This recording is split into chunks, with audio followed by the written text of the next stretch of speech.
Jamnagar Hapa marketing યાર્ડના ચૂંટણી પરિણામો આજે જાહેર થયા, જેમાં મુકુંદભાઈ સભાયાને ચેરમેન અને હિરેનભાઈ કોટેચાને વાઇસ ચેરમેન પદે વિજય થયો છે. બપોરે 12:30 કલાકે યાર્ડની ઓફિસ ખાતે ચૂંટણી યોજાઈ હતી. ચૂંટણી પ્રક્રિયા ડિસ્ટ્રિક્ટ રજિસ્ટ્રાર રાજકોટ દ્વારા ચૂંટણી અધિકારી તરીકે હાથ ધરવામાં આવી હતી. મુકુંદભાઈ સભાયા અને હિરેનભાઈ કોટેચા બંને ખેડૂત સમાજમાં ખૂબ જ લોકપ્રિય છે અને તેમની જીત ખેડૂતો માટે મોટી રાહત ગણવામાં આવી રહી છે. નવા ચેરમેન અને વાઇસ ચેરમેન પાસેથી ખેડૂતો ઘણી અપેક્ષાઓ ધરાવે છે, જેમ કે ખેડૂતોને યોગ્ય ભાવ મળે તેની ખાતરી કરવી, યાર્ડમાં સુવિધાઓમાં સુધારો કરવો અને ખેડૂતોને વધુ સારી સેવાઓ પૂરી પાડવી. મુકુંદભાઈ સભાયા અને હિરેનભાઈ કોટેચાએ ખેડૂતોને વિશ્વાસ મેળવવાનો અને તેમની અપેક્ષાઓ પૂરી કરવાનો પ્રયાસ કરવાનો સંકલ્પ વ્યક્ત કર્યો છે. ત્યારે કૃષિ મંત્રી રાઘવજીભાઈ ઉપસ્થિતિમાં જીતની ઉજવણી કરાઈ હતી. આ ઉજવણીમાં ગુજરાતના કૃષિ મંત્રી રાઘવજીભાઈ પટેલ, પૂર્વ સાંસદ ચંદ્રેશભાઈ પટેલ, જિલ્લા પ્રમુખ રમેશભાઈ મુંગરા સહિતના અનેક મહાનુભાવો ઉપસ્થિત રહ્યા હતા.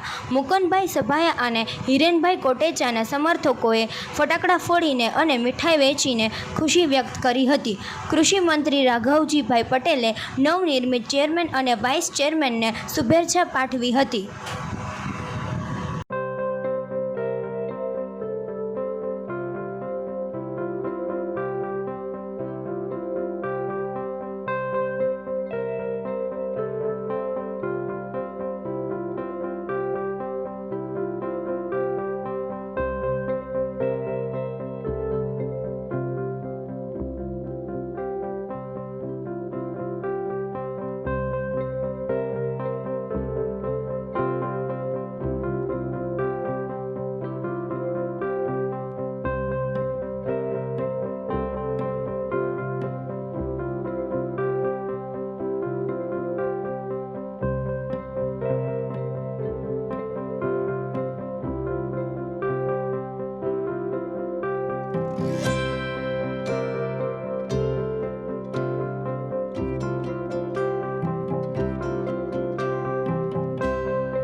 માર્કેટિંગ યાર્ડના હોદ્દેદારોની આજે ચૂંટણી કરવામાં આવી છે. ભારતીય જનતા પાર્ટી પ્રેરિત પેનલ આખી માર્કેટિંગ યાર્ડની ચૂંટણીમાં 85% વધુ મતો લઈ અને ચૂંટણી અને આજે ચેરમેન અને વાઇસ ચેરમેનની ચૂંટણી પણ સર્વાનુમતે થઈ તરીકે ભાજપના પ્રમુખભાઈ શ્રી મુકુંદભાઈ સભાયા અને વાઇસ ચેરમેન તરીકે વેપારી અગ્રણી હિરેનભાઈ કોટેચા બંને આજે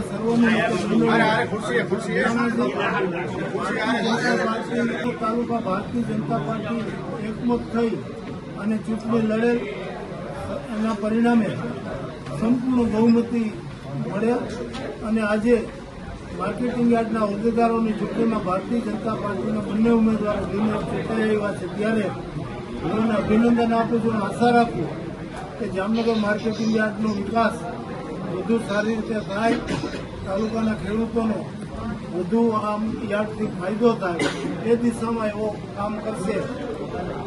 મારા પ્રમુખશ્રી અને ઉપપ્રમુખશ્રી બંનેને હાર્દિક અભિનંદન છે. રાઘવજીભાઈ, શું એવી જે સમસ્યાઓ છે કે જે ઓપોર્ચ્યુનિટી છે કે જે ખૂટે છે યાર્ડમાં પૂર્ણ કરવામાં?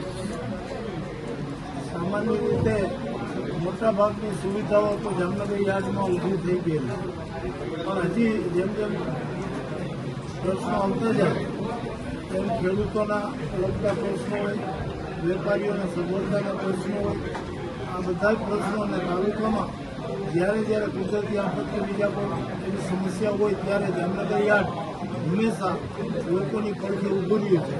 એટલે આ દરેક બાબતોમાં જામનગર માર્કેટિંગ યાર્ડના નવા હોદ્દેદારો યાર્ડનો ખૂબ સારો વિકાસ કરશે એવી અમને અપેક્ષા છે. માર્કેટિંગ યાર્ડ હાપા ખાતે ચેરમેન અને વાઇસ ચેરમેનની ચૂંટણી યોજાઈ. એમાં આજે પ્રદેશ નેતૃત્વએ જે મેન્ડેટ આપી મારું અને ભાઈ હિરેનભાઈનું કોટેચાનું સર્વાનુમતે જે વરણી થઈ છે તે બદલ પ્રદેશ નેતૃત્વનો CR પાટીલ સાહેબનો હું આ તકે અંતઃકરણપૂર્વક આભાર માનું છું. તેમજ અમારા અધ્યક્ષ શ્રી રમેશભાઈ મુંગરા સાહેબનો પણ હું આભાર માનું છું. તેમજ આપણા કેબિનેટ મંત્રી જેઓએ ખૂબ પ્રયત્ન કર્યો છે આમાં, એવાનો હું ખરા અંતઃકરણપૂર્વક આભાર માનું છું. અમારા જે પૂર્વ સાંસદ ચંદ્રેશભાઈ પટેલ એઓનો પણ હું આભાર માનું છું. આ જ્યારે પૂર્વ ડાયરેક્ટર પ્રવીણસિંહ ઝાલા સાહેબનો પણ આભાર માનું છું.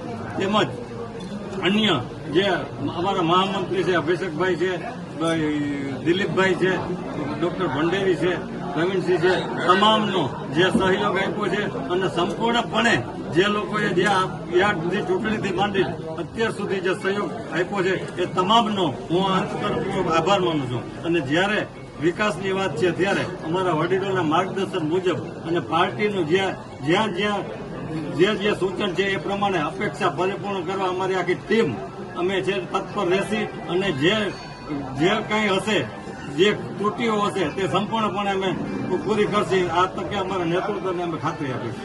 મુકુંદભાઈ, કેવા પડકારો રહેશે અને એની સામેનું શું આયોજન છે? પડકારોમાં એવું છે, પડકારો કઈ છે જ નહીં. માણસને જે પોતાના ઓલા કરવામાં છે ને સક્ષમ હોવો જોઈએ.